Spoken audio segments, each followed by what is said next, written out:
¿Mezclar stevia y minoxidil para la caída del cabello? Últimamente, Internet y los medios de comunicación se han llenado de titulares prometiendo la solución definitiva para la alopecia en un producto muy conocido, la stevia.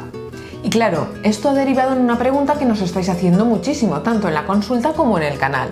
Doctores, si la stevia es tan buena, ¿puedo echarle unas gotas o unos polvitos de stevia a mi bote de minoxidil para potenciarlo? La idea suena genial. Unimos el fármaco más potente con una planta natural y creamos un súper tratamiento. ¿Pero esto es ciencia o estamos a punto de estropear nuestra medicación?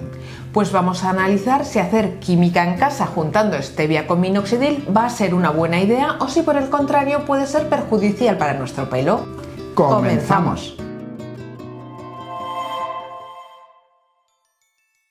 La primera pregunta es muy lógica. ¿Por qué se ha puesto de moda la stevia?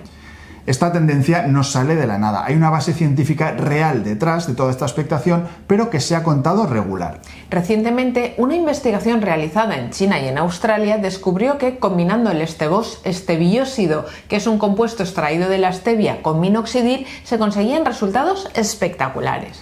¿Y por qué? Pues porque descubrieron que el esteviósido ayuda a que el minoxidil se disuelva mucho mejor en agua, multiplicando su solubilidad. Pero, y aquí está la clave que nadie te cuenta, los científicos no mezclaron los líquidos en un bote. Utilizaron esta mezcla para fabricar un parche de microagujas soluble, es decir, crearon un dispositivo de alta tecnología que inyectaba el fármaco directamente en la piel. Así es, y es que la stevia tiene propiedades súper interesantes para el pelo. Primero, es antiinflamatoria y antioxidante. Ayuda a calmar el cuero cabelludo, algo que es vital porque sabemos que la microinflamación empeora la alopecia. Segundo, sirve para controlar la proliferación de algunos hongos, ya que tiene cierta capacidad para controlar la malassezia, el hongo de la caspa. Y por último, algunos ensayos en el laboratorio sugirieron que podía estimular el crecimiento del pelo de forma parecida al minoxidil al 2%. Hasta aquí todo bien, la planta promete. El problema viene cuando intentamos jugar a ser farmacéuticos en el baño de nuestra casa. ¿Y cuál es el problema de la mezcla casera, David? Pues Laura, el principal inconveniente es que el minoxidil no es como el agua, sino que es una molécula muy caprichosa desde el punto de vista químico. Para que funcione y penetre hasta el folículo, tiene que estar disuelto en una fórmula muy concreta que normalmente lleva alcohol y propilenglicol a un pH muy específico. Entonces, ¿qué pasa si coges tu bote de minoxidil de la farmacia y le echas la stevia que has comprado en Mercadona? Pues aquí podemos tener varios problemas. El primero es que rompes el equilibrio químico y puede cristalizarse el producto. Al cambiar el pH o añadir agua u otros líquidos, el minoxidil podrá precipitar.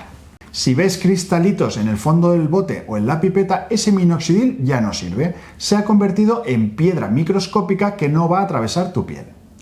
El segundo problema es que la stevia del súper no es pura. En los estudios se utilizan extractos de laboratorio purificados.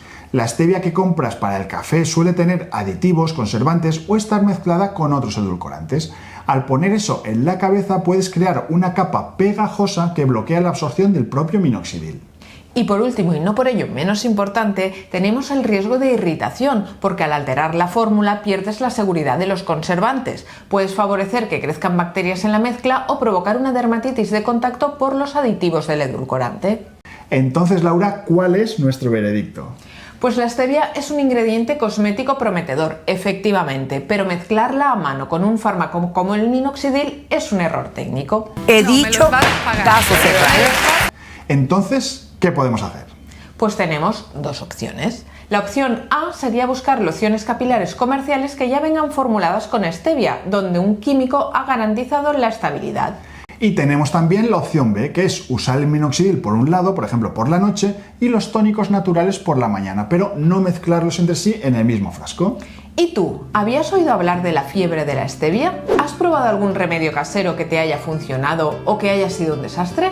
Cuéntanoslo en los comentarios. Suscríbete para más medicina capilar basada en la ciencia y nos vemos en el próximo vídeo de Medicina Capilar. Hasta el próximo programa. Hasta el próximo programa.